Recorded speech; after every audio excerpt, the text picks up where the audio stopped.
Welcome to Packaging Experts Tell All. This is a show that takes place the third Tuesday of each month. The purpose of our show is to provide stories, examples, and tips that will help you buy packaging better. I'm your host, Sarah Scudder. I'm a growth strategist and help B2B tech companies with their marketing. I oversee marketing for Real Sourcing Network. We go by RSN for short. We provide an innovative and painless way for companies to buy high-quality, sustainable print and packaging for less. Sustainable packaging has become our focus and priority over the last few months. Our panelists have spent years in the packaging industry as buyers, consultants, and manufacturers. Each show, we pick a different topic related to packaging. Today, we are discussing packaging for the cannabis industry. And there's a few important stats that I want to share to kick off our discussion today. The Association for Packaging and Processing Technologies, which goes by PMMI, released a cannabis market update report in 2020. And I think their market predictions are worth sharing, even though they were released and the data is from last year. Cannabis will be a $32 billion industry by 2024. The US will account for 70% of the sales, totaling $22.2 billion. Canada will account for 19% of the sales, totaling $5.9 billion. The rest of the world will account for 11% of cannabis sales, totaling $3.6 billion. Recreational growth will rapidly outpace medical. Packaging has become a major concern now for producers, primarily sustainability, regulations, and branding. The regulatory landscapes for both CBD and THC are expected to continue to become more relaxed, especially restrictions on retail CBD. And public support for cannabis industry, particular CBD use, continues to increase. Their research highlights the importance of building stronger supplier partnerships. In this case, we're talking about partnerships with packaging suppliers. The majority of the industry still relies on manual labor for processing and packaging. Producers and packagers struggle with maintaining volume and often experience labor shortages. There are specific regulations for labeling and packaging that producers must adhere to, specifically child-resistant packaging. There is interest in automating processing and acquiring more equipment. Many industry players are not fully aware of the possibility and potential benefits of adding machines. So I want to begin our discussion today first by welcoming everyone. So if you could put in the comments for us where in the world you are joining us from. We typically get a pretty global audience. So drop us a note, say hello, and tell us where you're joining us from. And I want to begin by explaining the differences between a hemp and marijuana plant, because I think that's important for our packaging discussion today. So Tim, let's go ahead and start with you. If you could do a quick intro and then talk to us about the differences between those two plants. Okay, thank you, Sarah. Yes, Tim Mages. I've been involved in flexible packaging for a little over 34 years now. About 2 years ago, with a gentleman involved in commercial printing, we started up a separate division called AccuFlex Packaging, and we've been commercially selling product for about 13 months now. And to date, probably 35 to 40% of our activity has been in either the CBD or cannabis type packaging arena, all flexible. In terms of your question on the cannabis plant, good question. There's really two main varieties of cannabis plant. The first major variety of the cannabis is hemp, which is a non-flowering plant, and it contains less than 0.3% THC. The second major variation of cannabis, which is often called the flowering marijuana, contains much higher concentrations of THC, and it yields the flowers that's most often associated with the cannabis industry.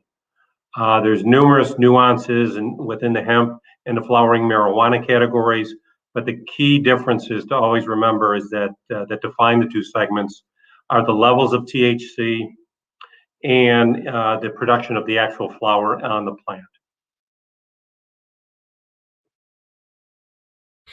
So, Tim, you mentioned a little bit about THC, but if you could elaborate on how do THC and CBD fit into the mix? I know we hear those terms a lot, but how does that actually relate to us as the average consumer when we're thinking about the cannabis space? Okay. THC, all cannabis products are produced, as I said earlier, in two main varieties of cannabis, either the hemp or the flowering marijuana, and each contains different levels of CBD and THC depending upon the type of plant. All products containing the THC at levels above 0.3% are produced from the flowering marijuana plant, which is bred and selected to contain higher concentrations of THC. CBD, on the other hand, can be produced either from the hemp or the flowering marijuana plants. And there's important differences between the two. CBD derived from the hemp plant contains less than that 0.3% THC and is significantly less regulated from CBD that is derived from the flowering marijuana plants, which contain THC levels above that 0.3%. For purposes of this discussion, oftentimes CBD derived from hemp with the lower levels of THC is often referred to as a retail CBD, and CBD derived from the flowering marijuana plant containing the higher levels of THC is often referred to as a dispensary CBD. Okay, thank you, Tim. I think it's important that people kind of understand the basic terminology here as we dive into packaging. So the most significant development in the cannabis industry in the last decade has been Canada's decision to nationally legalize adult recreational cannabis use in October of 2018. Canada was the first nation to fully legalize THC and CBD products.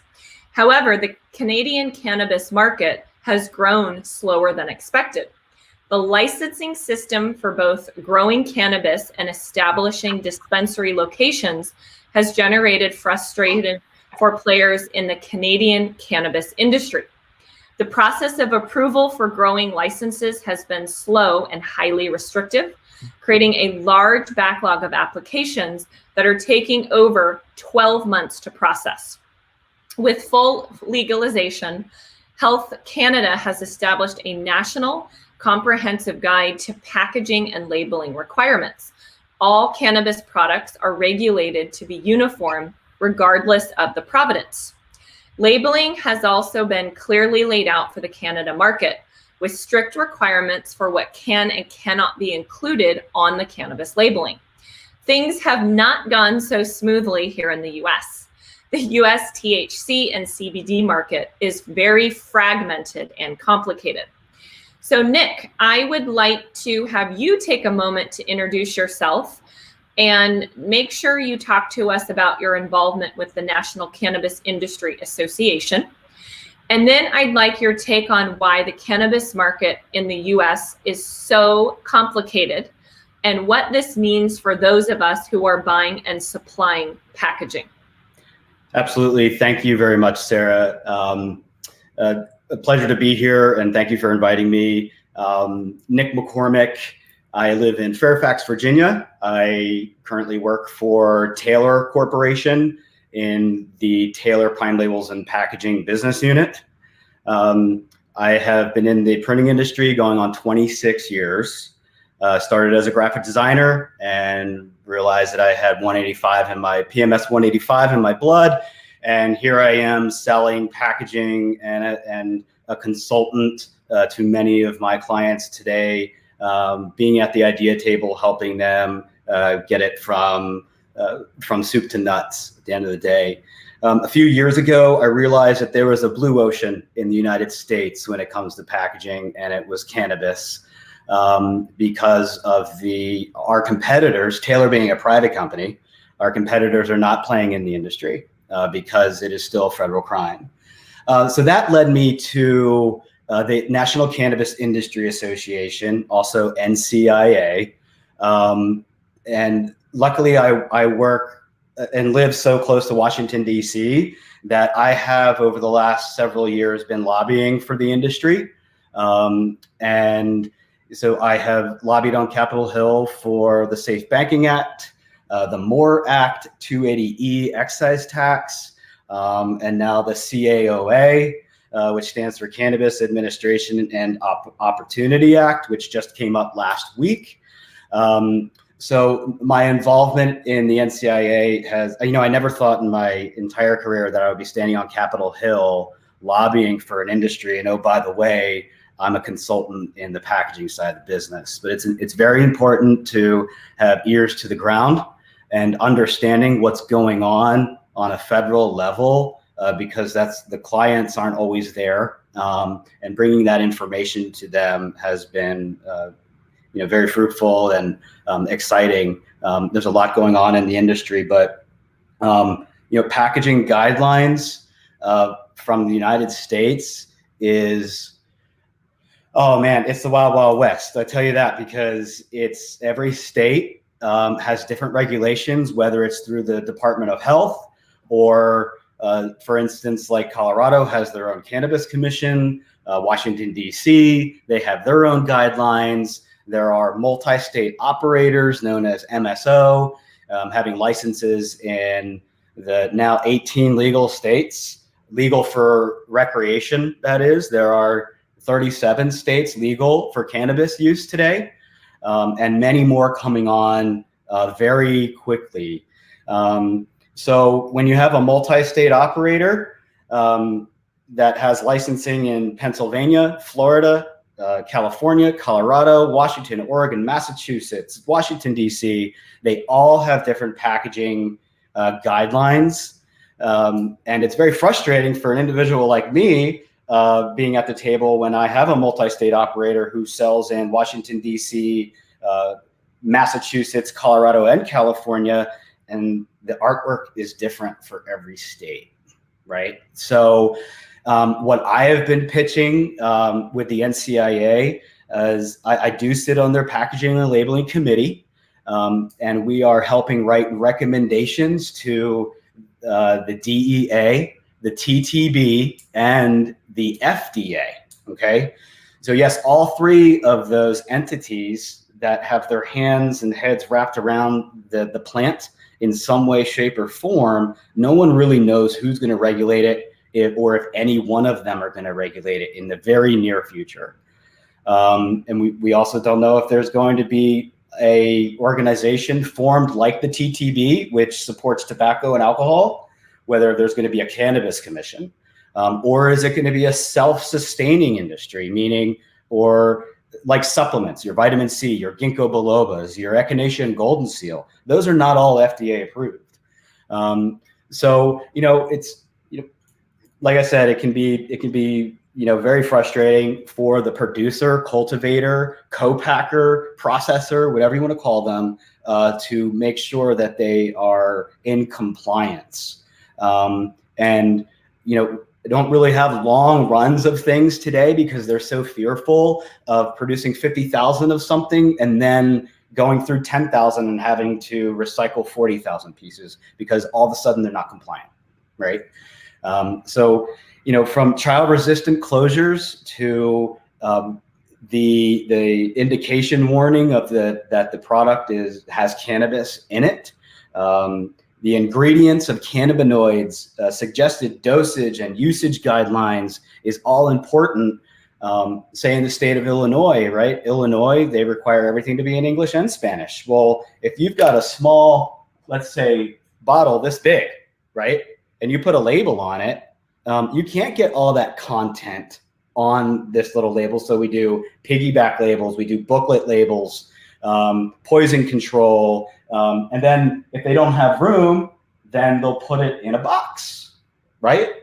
So it's a label, it then goes in a tincture box, and then there's another label that goes on the outside of the box for tamper evident or child resistant. So it all depends on where it's going, what state or district it's being sold in. There's talks now in the industry of things all going to single use, meaning it doesn't have to be child resistant anymore, right? I know they're talking about that in Colorado, where every vape cartridge or even a fruit chew, something like this. By the way, this box is one fruit chew. Okay, this is child resistant. It's very cumbersome. You only might get 10 of these on a 40-inch sheet, right, in commercial print world. But no, it's, I just hope that, I really see the future of the packaging around it being very similar to pharmaceutical today, with your push down twist top, right? And so, there's it can be, like I said, frustrating for the producers and staying in compliance. So Nick, you mentioned it's the wild, wild west, and there's so many different regulations, or in some cases, lack of regulation. What, for those that are joining us today that are either running cannabis companies themselves or trying to support cannabis companies in a packaging capacity, what are some of the statewide packaging guidelines today? I know that there's a few, and I think it would be helpful if you shared what those are.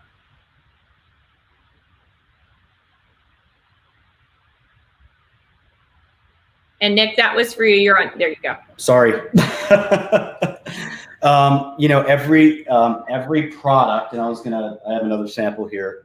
Every product has to go through third-party testing, whether it's CBD or cannabis. Okay, meaning after a plant is harvested, it has to be sent out to a third party for testing. It comes back with THC levels, CBD levels, CBN levels, making sure there's no heavy metals, things of that nature. And then that information then has to be on the packaging for the consumer, right? I've done a lot of label printing, right? And have advised a lot of my customers today to use thermal transfer because they can essentially buy shells of things and imprint in-house once that third-party testing is done. Some clients choose to, do a carton, right? This carton would then get a separate label that goes on the side that has all that information that I just said after third-party testing comes back. When it comes to, let's say, pouches, child resistant. This is a Washington, D.C. company. There's no child resistance involved here. It's just a standard press to close zipper. But then you have a California one where, my grandmother can't get into this sometimes, right? So it's very frustrating. I collect boxes, I collect things, right? And some of them I can get into, and some of them, being 40 years old, I can't get into, and I get a cut on my thumb. And I think about what we talk about on the NCIA Packaging and Labeling Committee is, can somebody with arthritis truly get into this, right, without getting hurt or having their grandson or granddaughter help them, right? I mean, it's real. It's like they're not really considering the users sometime, and there's really no, Tim and I have spoke about this over the last several months about, I just showed you like 5 different pouches here that are all different sizes, right? And everybody comes, all these, I love design. I'm a designer myself, but they come up with all of these great ideas. And why does this box hold 1 chew? And why is it so big, right? Why is it not this size, right? So this one in particular, this is a little sleeve, and it has all the third-party testing on a side label, just printed internally.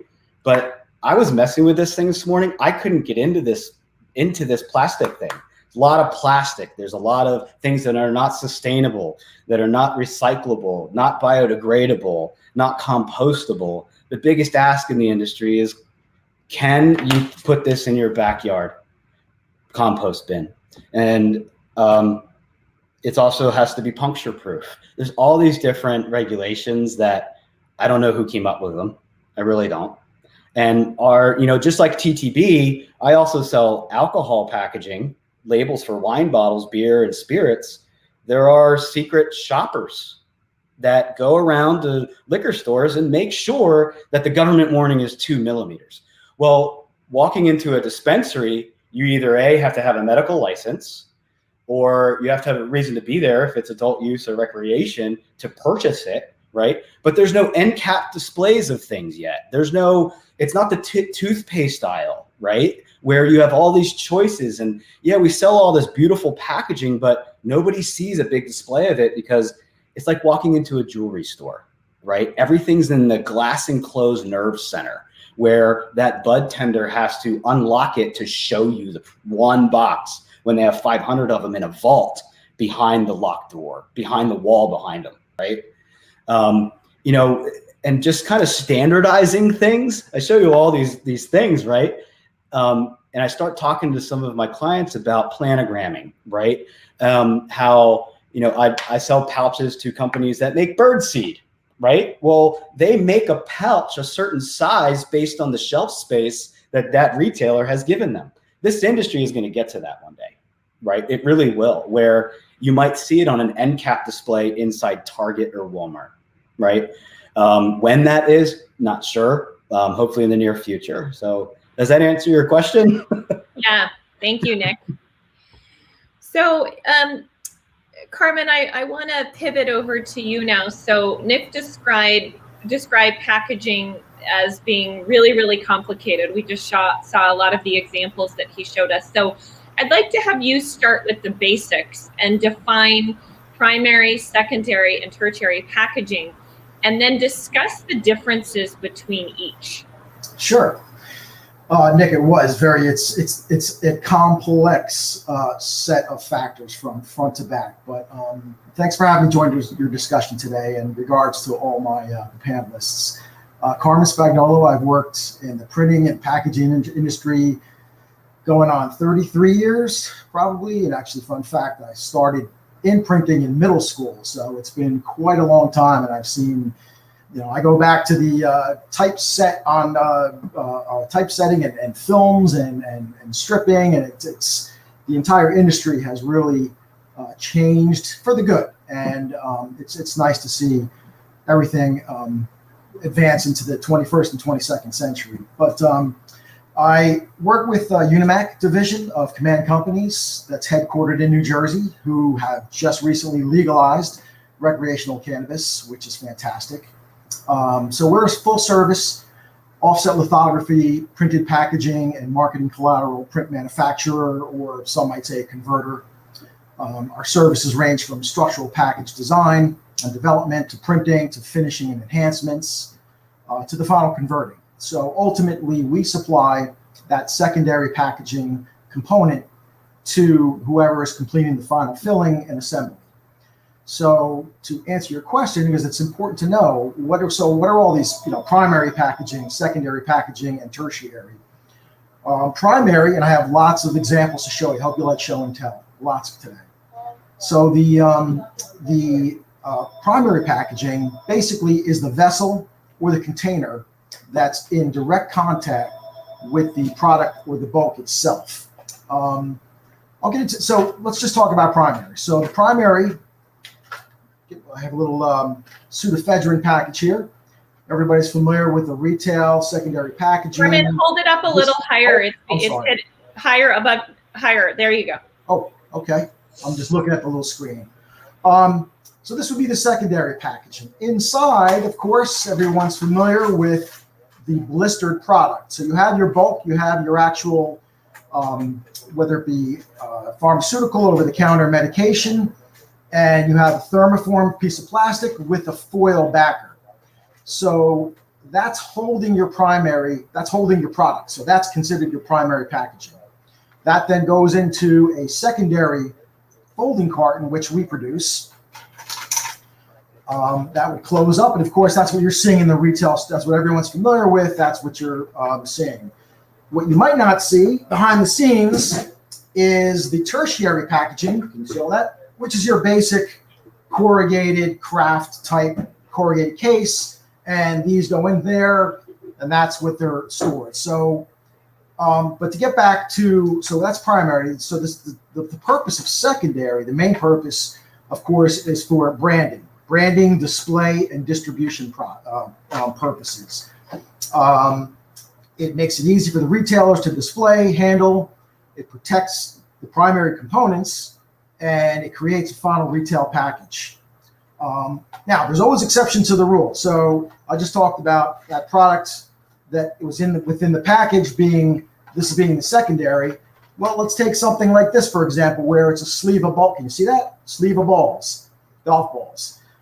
Well, your golf balls is the product, but in this case, the folding carton becomes not only the primary, but it's also the secondary package. So it's a combined usage of primary and secondary. You don't need to have this in a particular tray or whatnot, speaking of which.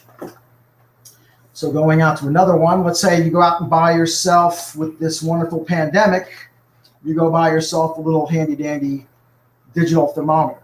So inside this package, you have a thermoformed vac tray. That is basically holding your product. So this would be considered your primary package. The secondary package is what this product goes into.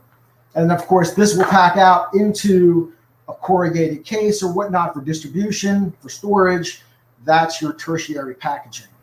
Now, interestingly, the tertiary packaging, as Nick mentioned too, about beverages, alcohol, and whatnot, especially in the alcohol industry, a lot of the tertiary packaging is branded. So if you go into a liquor store, they just open right on the corrugate, almost becomes its own self-display. So they want their brand, their logo identified on the product, and it just sits there in the store. So you can get away with a lot of, you can consolidate, and as Nick mentioned, so many, it's almost like, you have oversized boxes. You have so much ancillary packaging.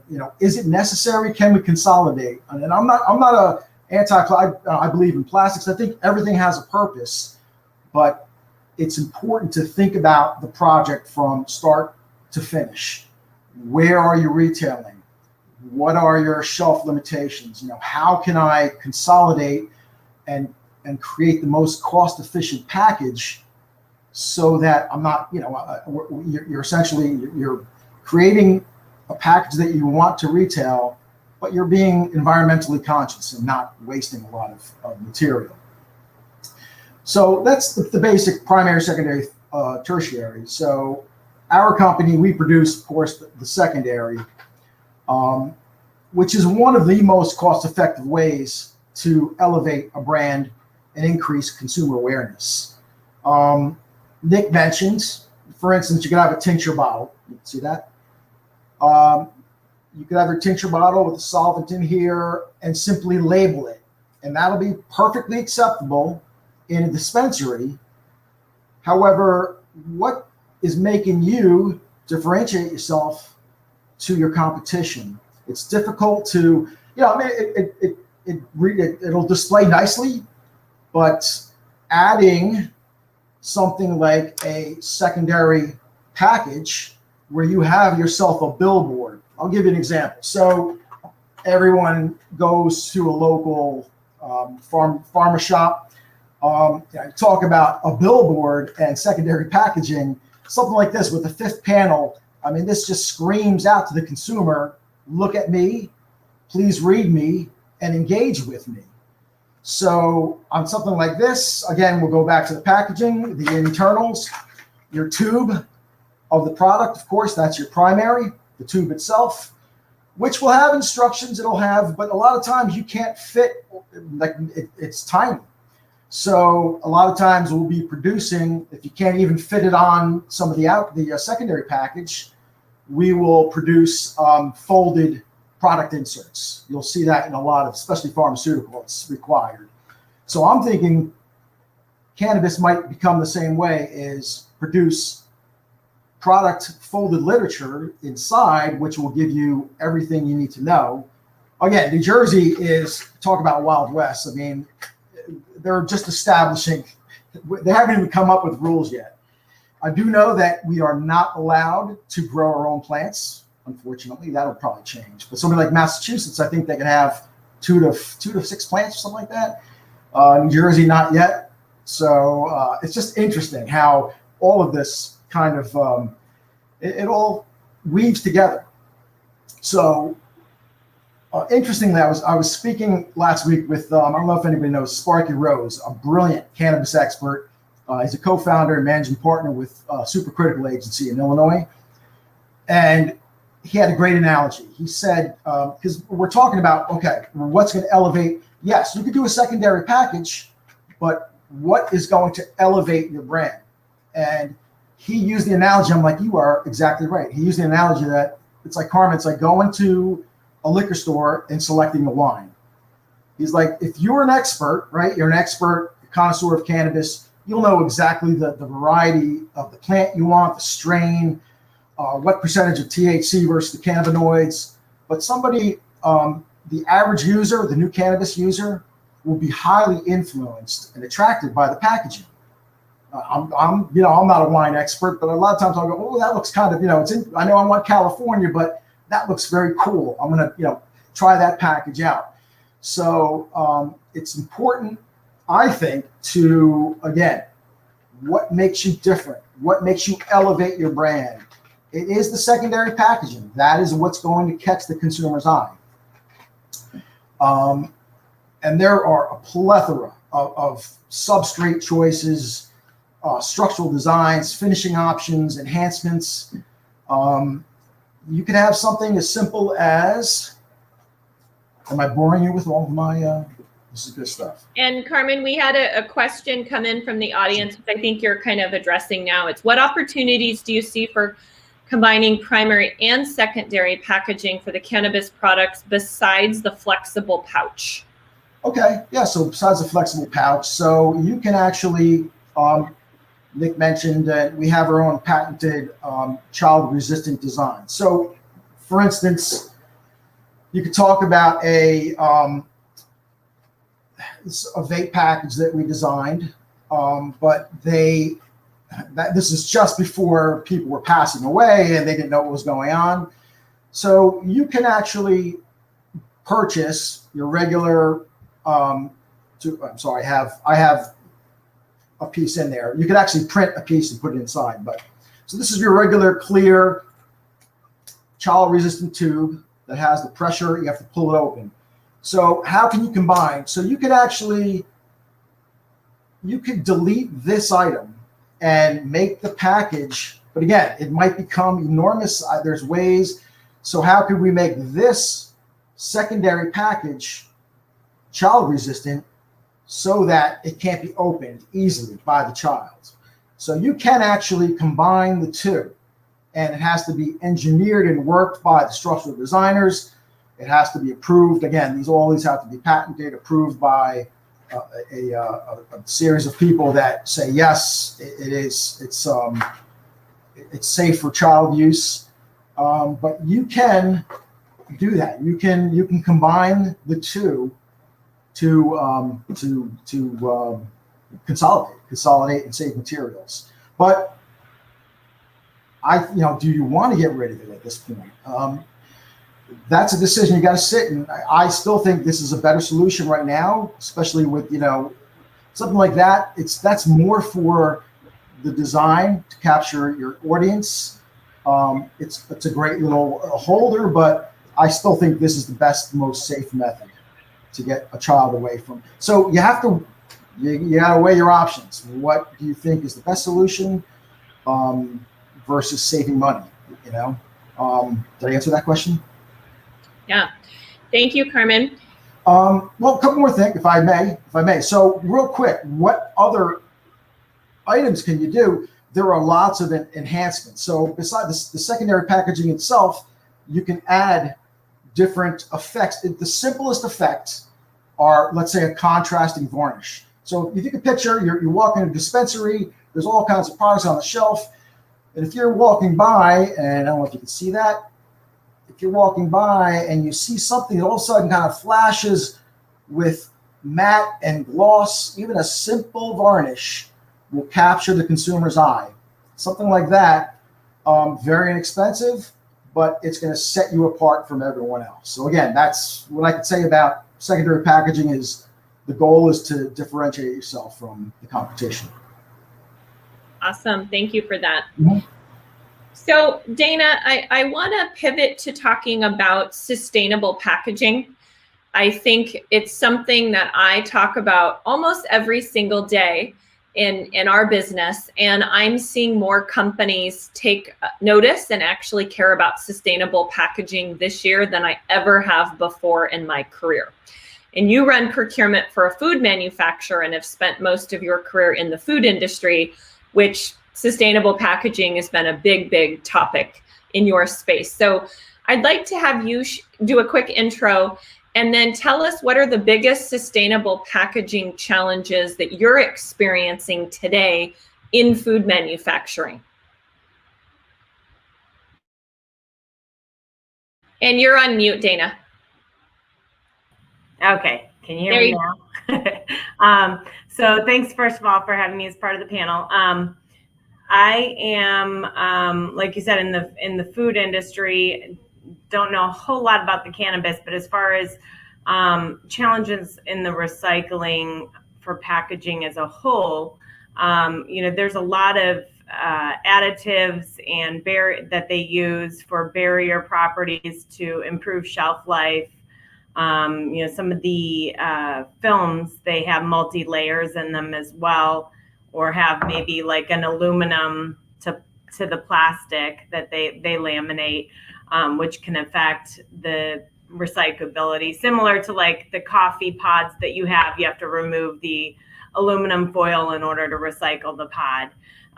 So I think the other issue is kind of some of the grease and just, people not cleaning it out like they should before, recycling it.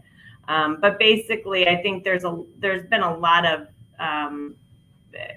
barriers that they've made that have, added shelf life, and, they can be recycled, as well as there's a lot more of a push in biodegradable packages as well. So that's, I guess from the food side of the industry, that's kind of some of the challenges that we've faced with recycling, whether it's rigid or flexible. It's really the inks, the barriers, the additives, that kind of thing. Mm-hmm. So what sustainable food packaging invention are you most excited about that may impact the cannabis industry down the road? So let me see if I can share my screen here. I don't know if I'm going to be able to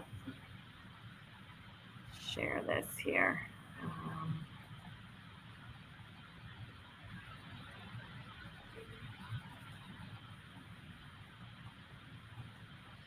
Okay, so I don't know if you can see this. Are you able to see that on your screen? Yep. Okay. So basically, I think there's a big difference when we're talking about food versus, just some of the pharma and the, the marijuana industry as a whole. There's a lot more money in the pharma, and I think the developments that they're making, and that industry kind of comes like from a grassroots, or the environmentalist and some of the tree hugger mentality. I mean, they're very into sustainability, and they're able to spend. That's an industry that they're willing to put the money in and invest in sustainable packaging. So I think when you look at some of the kind of cool things out there, like you mentioned, a lot of the packages all have to be child resistant, so they have these secure slide. There was a company that had these packages made from wheat straw, which I thought was kind of cool, as well as just blends. They have bio blends that they basically blend wheat resin with conventional plastics to basically reduce emissions by 50%. And you're not seeing some of that in the food industry as much. So, and then I think just containers that are 100% recyclable or biodegradable. You don't have to remove the cap from the closure. You just throw the whole thing in. It's got the containers have been treated, and it allows the plastic to begin breaking down as soon as it enters the biologically active landfills. So it makes them basically sustainable and reduces the overall footprint. All right, thank you, Dana, for that.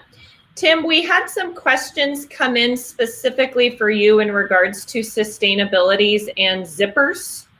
So here is the question from Hutch.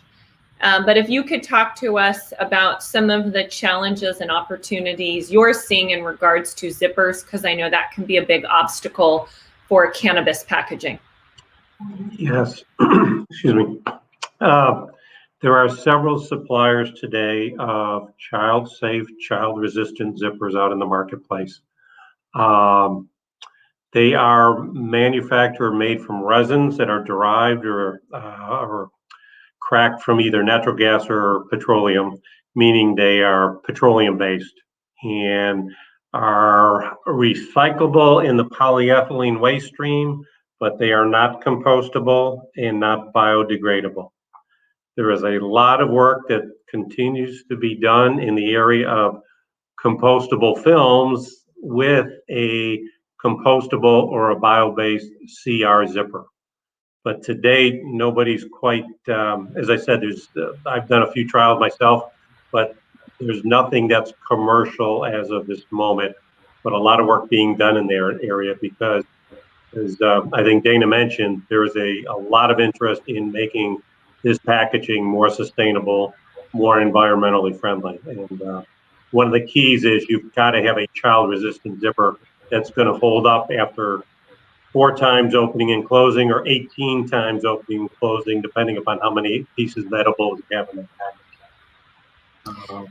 And Tim, I know I had Rachel from your team post this resource in the comments. If you could just tell us quickly what this is.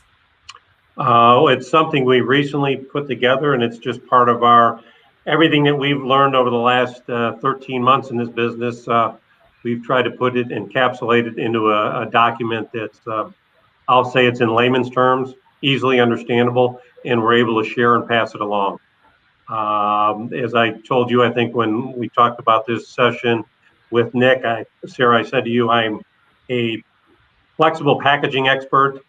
I am learning every day more and more about cannabis and cannabis packaging, but not an expert at this point, just learning each and every day. So it continues to evolve and change. And this document was a great document that Rachel helped us put together, and we're just offering to people in the industry. Awesome. Thank you for that. And Rachel, thank you for posting that. So if you're interested in learning more about closures and cannabis related packaging, feel free to reference that. Nick, there was a question that came in from Roger that I want to address about an opportunity for counterfeit deterrent tactics that can be used in printing and packaging, and wanted to see if you have any thoughts or insights about what people can do to make things that are not as easy to be counterfeit. Absolutely. I mean, the black market is still there today, right? And some of the larger brands in the world are being knocked off by the underground basement growers, we call them. And you can pretty much tell when it's a knockoff fairly quickly because it has no child resistant. They're not gonna spend the money on the child resistant package to be able to do that. But one thing that we have been doing is micro text on some of the digital equipment today, especially HP, the Indigos. They can do text so small you can't see it with the human eye. I've been talking to Kurz, Kurz, who the Kurz foil company. They have a trademark product called Trust Seal. trust seal can do a custom foil with that company's logo in it, or even all the way down to UV invisible inks we're using, where you need a UV light to, go over the carton to be able to see if it's authentic, right? So outside of microtext, there's I know Tim is familiar with this. There's some technology out there called collage and mosaic, where essentially every package can be original, right? So you can work with designers, agencies, whatever, on, hey, if you're going to produce 10,000 of something, you can essentially have 10,000 pouches that are all unique, right? And there's not one that's alike. So, those are some of the things that the industry is doing. Also doing small little, even tamper labels that go on the sides of boxes that have holographic, imagery in it, things like that. So that's what we're seeing. But there definitely are some of the larger brands are being knocked off by the basement growers. And it's unfortunate, but it's going to happen. So. Carmen, anything that you're seeing in the space that either you guys are doing or something that you've worked on in regards to counterfeit? We haven't had a large request. We work with some large corporate. I think what we're doing, a lot of our clientele, it'll be a lot of mass market. Again, cannabis is coming online, but even in the cosmetic and fragrance industry, it used to be a lot of the radio frequency type chips. We've done those in the past. Things we walk through, you've experienced that. They don't take a chip out, but there's items that you can easily attach to a package, and when you go to purchase it, they just wipe out the magnetic resonance in it, and then you can leave the store. That's probably the simplest, which we've done. But I've done research on. I know there's inks that are also anti-counterfeiting. We haven't had a huge request, but now we're going to see as the cannabis comes online in New Jersey, we might have to look into that area. And then, Carmen, staying on the sustainable packaging topic for a couple more minutes. You mentioned cardboard packaging earlier. Yep. How sustainable is cardboard packaging, and how does it function in the recycling stream, since I know this is being heavily used in the cannabis space? Sure. Yeah, so what we use is we call carton board or a solid fiber board, but which I refer to as paperboard. So paperboard simply is the easiest recyclable package substrate in the marketplace. I would say most of the paper boards that you're already using already contain a percentage of pre and post consumer waste. So it's difficult to find a 100% virgin fiber board. But paper boards are inherently 100% recyclable, and they're extremely sustainable. A couple of fun facts. I was doing research about that just the other day. Because you get a lot of, especially papers and trees, and there's a stigma where, you're going to destroy the environment. But the U.S. paper recovery has actually grown since 1990, has grown by almost 80%. So all of that recovery and recycling is just enormous nowadays, that's why it's one of the most popular methods of recycling.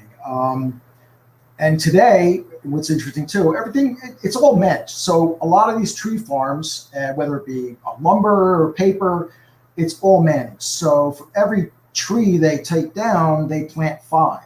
So as of today, let's say 40 years ago, there's about 20% more trees, forest available. And I'm talking, again, there's black markets for that too.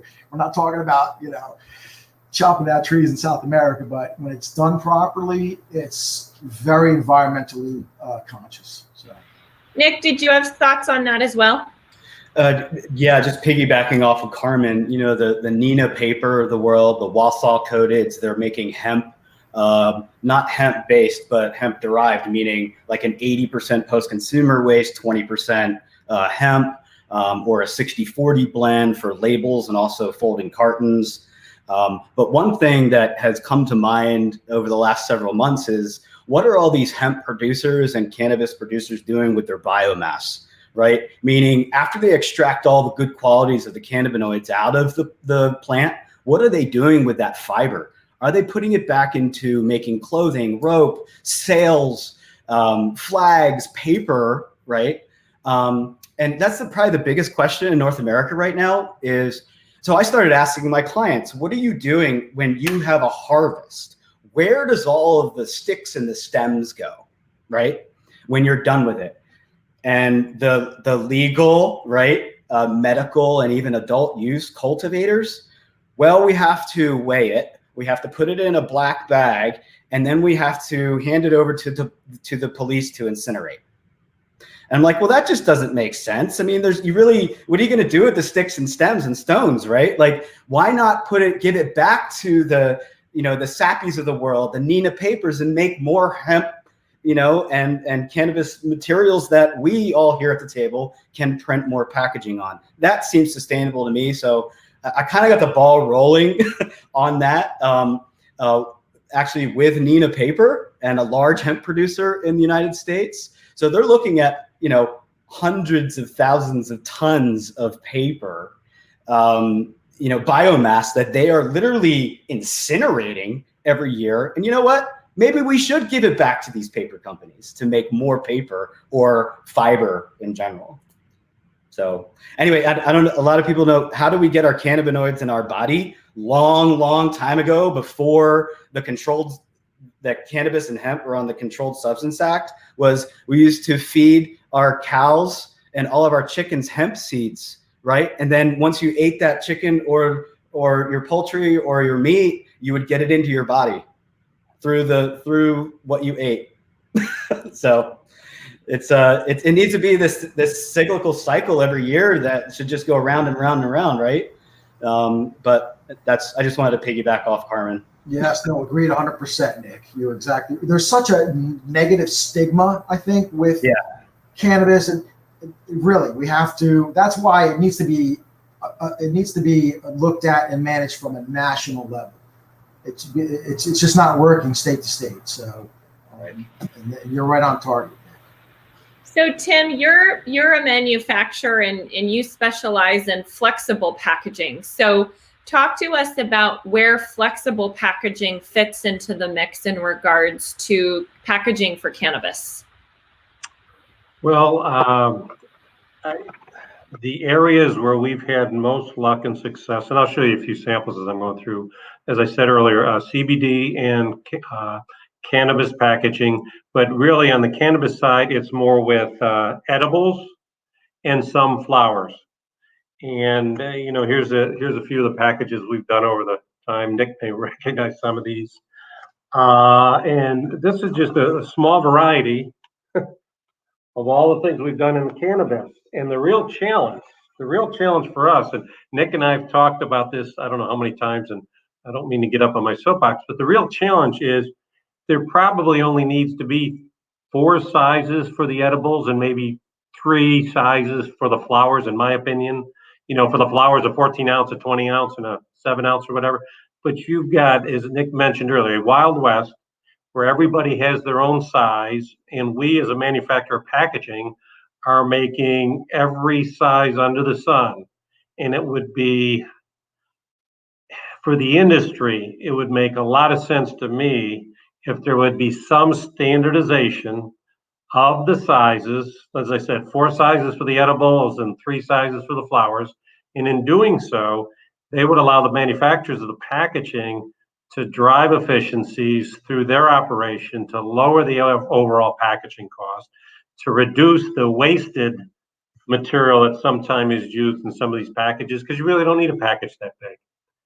And then more importantly, and again, Nick and I have talked, more importantly, eventually, you would get the manufacturers of filling equipment to make machines that would help these companies automate or semi-automate the filling process. Because right now, all the filling is done, I believe, Nick, help me if I'm wrong here, but all the filling is done by hand. And that's got to be labor intensive and costly.